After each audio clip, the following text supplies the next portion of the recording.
ESPN has been cutting down, has been proverbially or metaphorically trimming the fat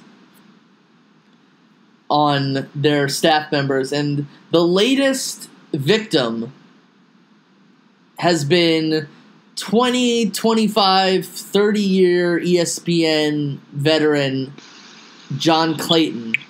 Hall of Famer. Oh, yeah. He's been there for Hall so of Famer. long. Yeah. He's the go. He's been there forever. Like, my reaction to this is just, what are you thinking? A guy that actually does not spew a bunch of nonsense all over the airwaves, who actually gives you the facts, who actually gives you a straightforward answer, and is not just trying to get likes, you know? Yeah. This is the thing. Yeah. Go on. No, you go ahead.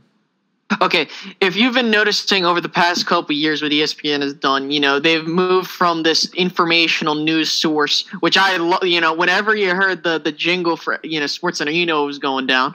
But nowadays, it's like you had personalities emerge like Stephen A. Smith, Skip Bayless, Max Kellerman, like those kinds of, those more specifically. Basically, the idea of having personalities and debate shows rather than giving information. Now, I'm not saying, it's okay if they have that kind of show, but you need to provide news as well as not this, like ESPN First Take, as your primary source of entertainment, not necessarily entertainment, but information. Because when I watch ESPN First Take, I want to know what's going on. I don't mind if they have a take on it. I just want to know what's going on. But, I just think that ESPN is going down a very dark path, and they're and I think they're going to end up, messing up. I think this has to do with the meteoric rise of Adam Schefter. And this is not a knock on Adam Schefter.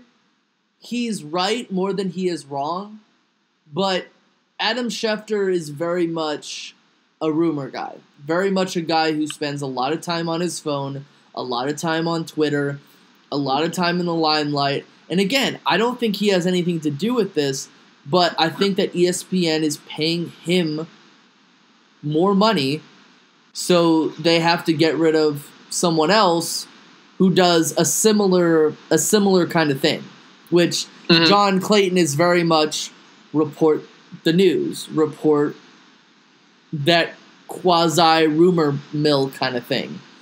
Not exactly not exactly what Adam Schefter is, but Adam Schefter is more known for it than John Clayton is. And he didn't have Adam Schefter didn't do very well in the draft. His rumors coming up. It was annoying.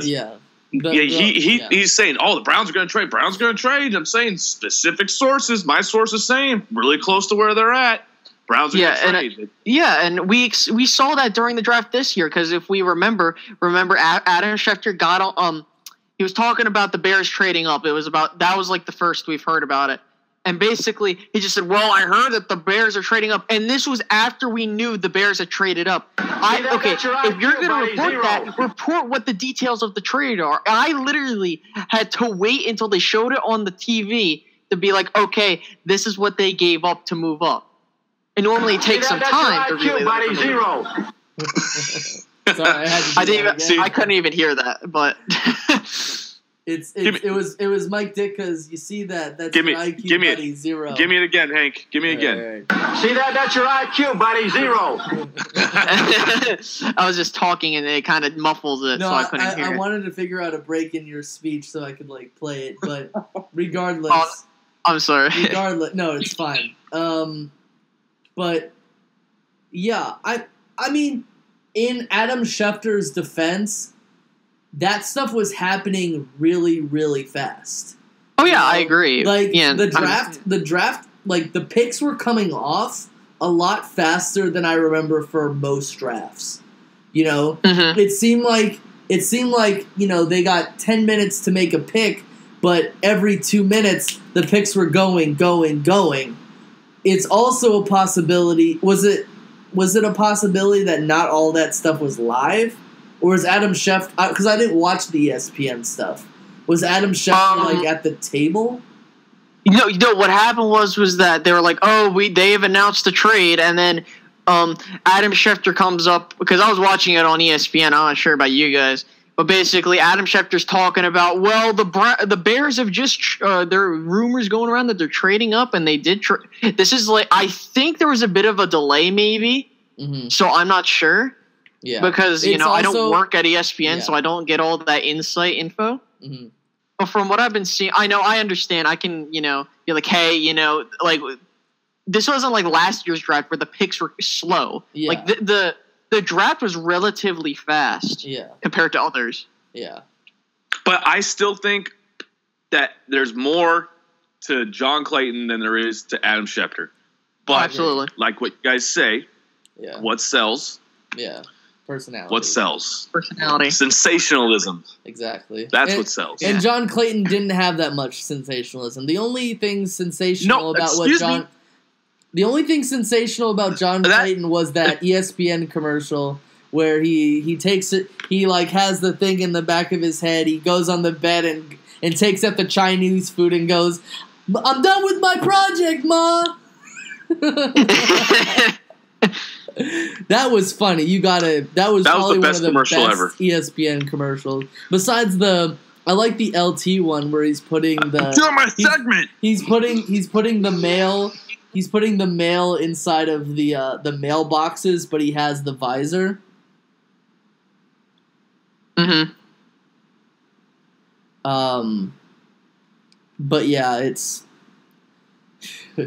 just sad. It really is sad considering what's happening, and I mean, who knows what's going to happen. I'm happy that what's his face, Chris Berman, he's one of those personalities from ESPN that was good because what he did was simple. He gave you the highlights, and he did it in a very entertaining way, and he did it really good, and he provided a little bit of news in there, but for the most part, he handled game highlights, and that's what you want to see. You want to be like, look, just give me the information. That's all I need. I understand that you have those personality shows. I could care less if you have those, but I want news on the primetime slots, not this other crap. Exactly. I guess. I mean, it's sad, but that's business. You fired John Clayton one day, you hired Chimp Kelly the next, who's going on a college football program. He's only got 4 years of college football head coaching experience. Otherwise, he's been an offensive coordinator. He's probably, out of all the coaches they've ever had on that show, has had the least amount of head coaching experience at the college level. Mm-hmm. Yeah, so most definitely, man. Chip brings a name, and they signed him. So. Do you notice the trend that's going on here? I mean, let's just face it. Tony Romo's coming in, taking over in CBS, and there's other people in the waiting for that, who's been waiting for that opportunity. And there's guys that are coming in with no experience. But this is like the bottom line here, guys. Personality. They don't care if you know what you're talking about, as long as you can make people entertained. I mean, goes back to basic. I mean, for weathermen, you want someone who's going to give you the basic stuff, or no, you're going to someone who's flashy, maybe a handsome guy, a cute lady up there talking about the weather. That's what sells. It's like Anchorman. Not the guy who's giving you all the basic bare bone information.